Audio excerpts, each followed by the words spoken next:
This region of eastern Germany has a long history of lignite mining.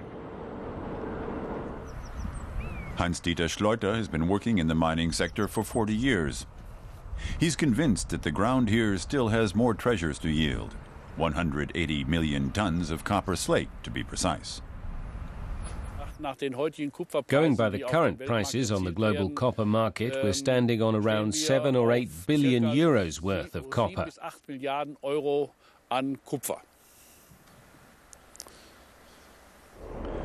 Schleuter's company, KSL, is a subsidiary of a Canadian mining company.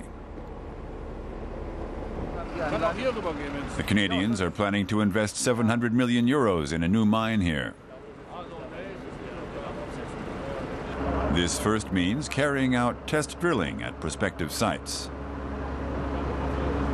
We've got a planned drilling depth of between 1,530 and 1,550 meters. The estimated total time to reach it is about 3 months. And that's just for one drilling operation. But each one is crucial for determining where exactly the copper is located. The Canadian parent company wants to see faster progress, and Schleuter himself finds things are proceeding too slowly.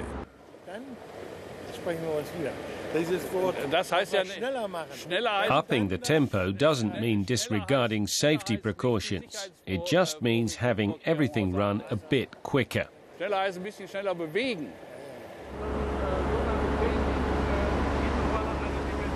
region has a history of mining and drilling.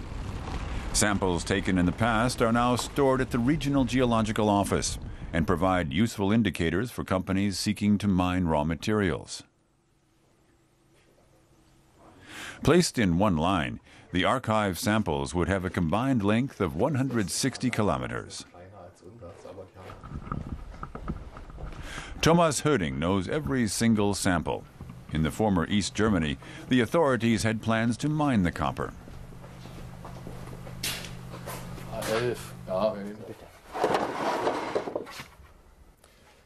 The copper slate deposits were discovered between the 1950s and 1970s, and the government was planning to mine them at a later date. Eventually, in around 1980, the plans were abandoned due to a lack of investment funds.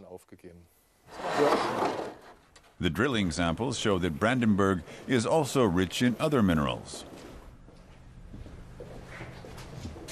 Apart from copper, these are primarily iron ore, coal, uranium, and petroleum. We have various samples of Brandenburg oil from different probes. The best-known field was around Velmitz.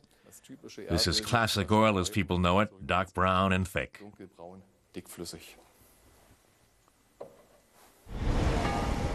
The charming little town of Spremberg is the temporary headquarters of KSL. With copper in greater demand than ever, Managing Director Hans-Dieter Schleuter is eager to get cracking.